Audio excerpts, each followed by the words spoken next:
Olá, amantes do terror. Prontos para mais um relato real de horror?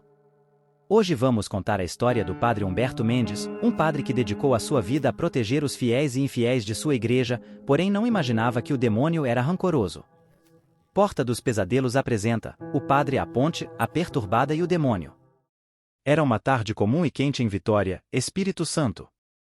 O padre Humberto Mendes estava imerso no atendimento à enorme fila de pessoas que buscavam confissão naquele dia.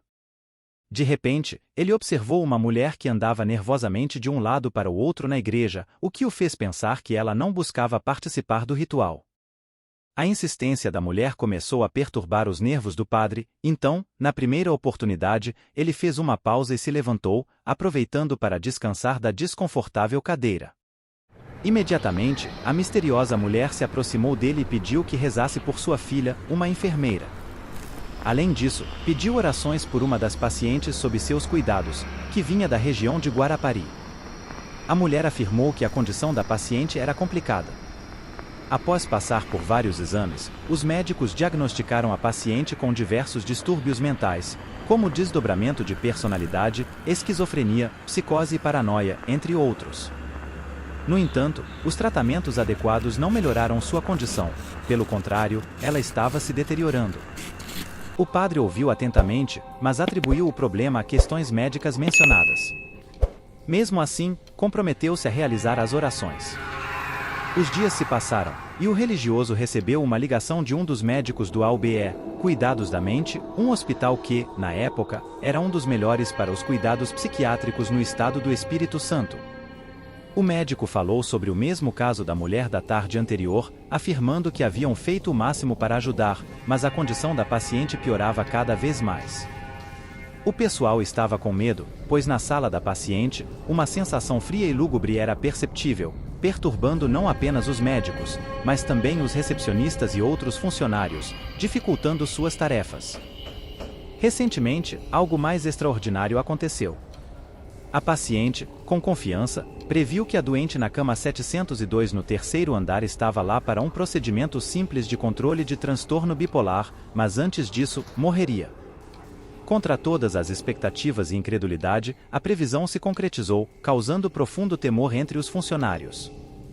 Isso indicava que o problema ultrapassava os limites da medicina, exigindo intervenção espiritual.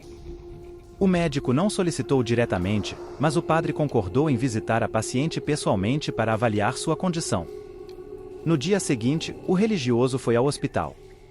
Assim que entrou no quarto da paciente, ela começou a se contorcer, tensionando as amarras que a mantinham na cama, pois constantemente se machucava.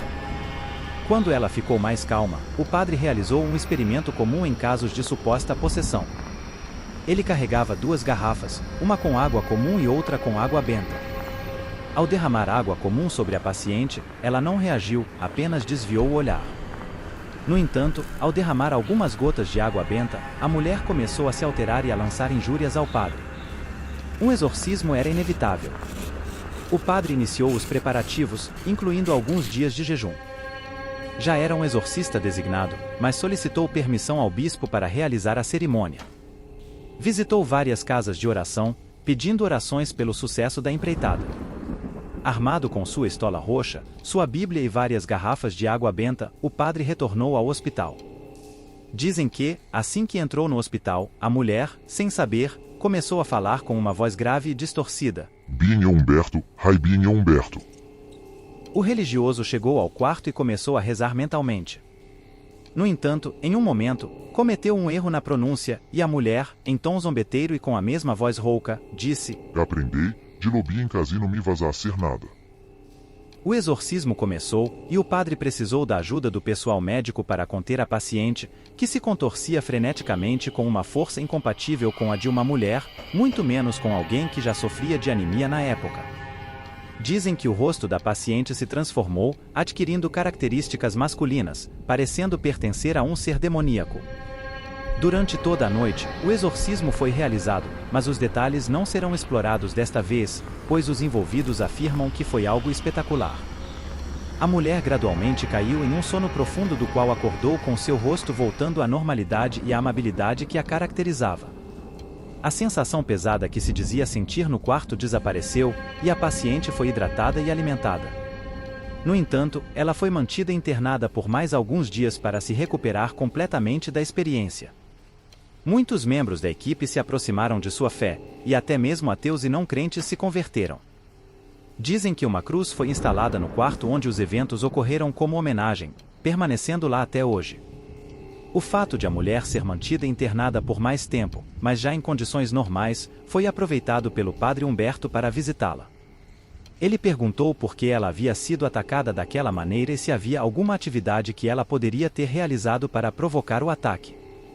Durante uma conversa amigável, ela disse não se lembrar de nada daquele incidente. No entanto, o religioso descobriu um detalhe crucial que sem dúvida provocou todas as perturbadoras manifestações. Ela não era batizada e era filha de uma mulher que, em sua cidade natal, praticava feitiçaria e fabricava malefícios em um centro de culto satânico.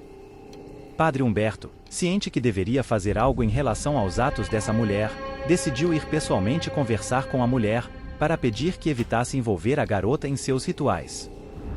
O centro de magia dessa mulher fica em Vila Velha, a cidade vizinha do outro lado da terceira ponte. O padre passou em sua paróquia, pegou seus pertences abençoados e rumou para outra cidade. Ele usava o carro da paróquia, um Fiat Uno branco.